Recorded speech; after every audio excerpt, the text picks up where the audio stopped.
Hi, I'm Michael Kane, and I'm presenting my analysis on the Cola Wars case. I don't have a group yet.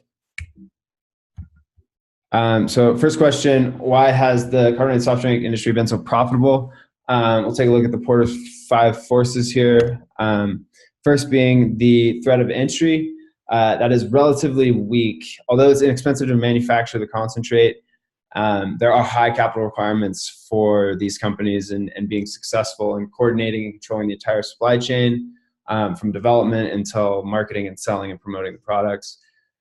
Furthermore, Pepsi and Coke have made substantial investments in the brands and growing brand loyalty, and that's something that's difficult to compete with and difficult to overcome. Economies of scale, demand side benefits, distribution capabilities, and retaliation are all some other factors that really make it difficult to enter this market. Second, the supplier power. Relatively strong in this case. There are exclusive selling rights that prevent the other entrants from gaining market share in certain industry or in certain markets for like the fountain drinks or looking at grocery stores and restaurants and stuff. They only sell one or the other. Difficult to bypass Coke or Pepsi.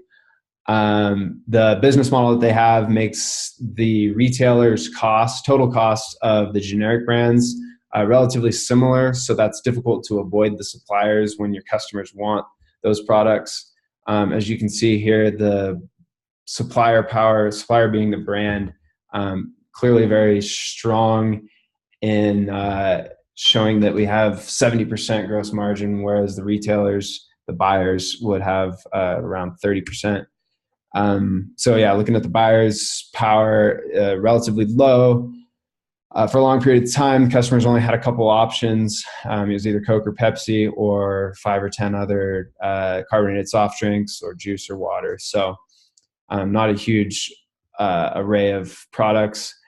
Historically, the grocery and retail stores were fragmented, a lot of mom and pop shops rather than big grocery chains, and they didn't have the bargaining power to get the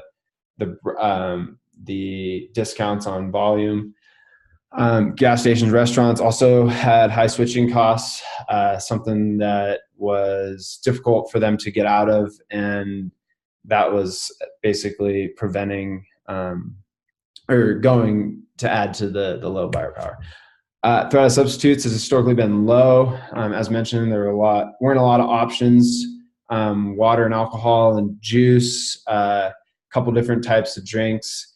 Another thing that we have to consider when talking about substitutes is the stickiness of customers' devotion to Coke and Pepsi. There's an emotional tie to these brands, and that's something that's difficult to overcome and makes substitutes less likely to be acceptable. Why else has it been profitable? Taking a look at the rivalry, that is one force that's working against those other four. There's a strong rivalry here, intense competition. Price competition has driven down the retail prices. However, it is a fast-growing industry, and so there has been room for profit. And as you can see, the profits have increased for both Pepsi and Coke.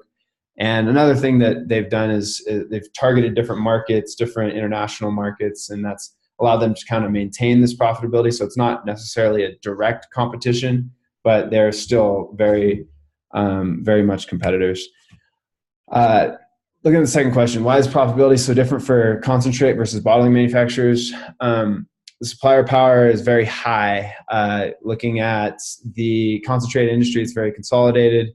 The bottlers have high switching costs away from one of these two concentrate suppliers.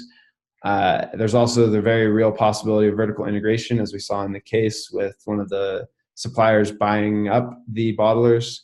And then looking at it from the bottlers' perspective, they have very low bargaining power, very fragmented industry, sort of a commodity sort of product. I mean, a lot of different options that the suppliers can go with. They're not able to integrate backward because they have these lower profits. They can't buy up the suppliers.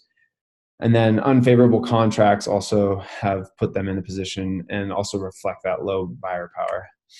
Third question, how has competition between Pepsi and Coke affected industry profits? As we can see, the prices have been reduced over time due to price competition and discounts. Competition has driven the use of market research to innovate and find new ways to cater to specific customers. That's something that has helped grow the carbonated soft drink industry. Competition also promotes the efficiency improvements and operational excellence that we had discussed.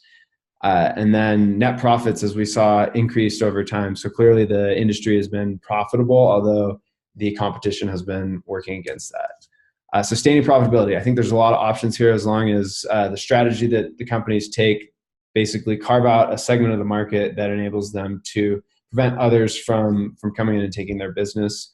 I think that this can take a bunch of different forms. One might be differentiating a non-carbonated soft drink segment, so juice or energy drinks or something, and focus on those and do those well.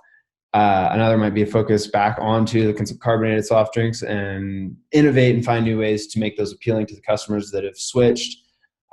Further integration into basically buying the aluminum can manufacturers, stuff like that, and then further international expansion. In summary, although there is strong competition between Coke and Pepsi, the industry has remained profitable and increased profitability over the years due to those other four forces working in Coke and Pepsi's favor.